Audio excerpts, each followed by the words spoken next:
След като преди малко разопаковахме тази чисто нова помпа с вас, като това е оригинален продукт на Volkswagen Group, хидравличната помпа е за автомобил Audi A8 D4, модификацията, която е с последната хидравлична система, след това стават с електрически кормилни рейки.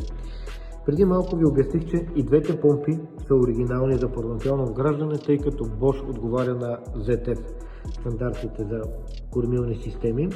Имаме логото на Volkswagen, Bosch, индикация тук абсолютно същото, но забележете.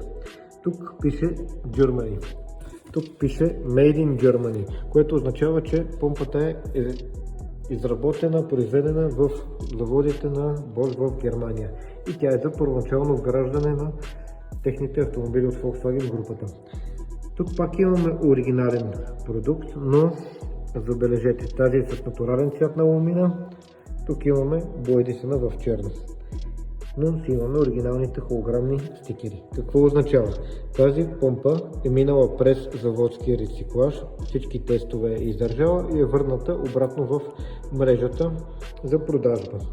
Тук имаме оригинален продукт. И двете помпи са годни за монтаж, но едната помпа е с по-висока стойност, като изработка и качество.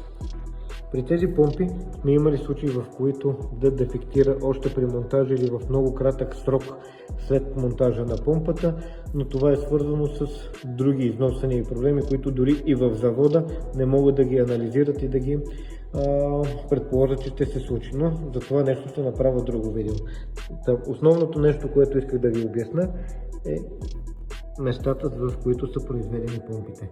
Тази помпа оригинална за първоначално вграждане е Made in Germany, тази помпа, която е рециклирана, е Made in Hungary. Унгария.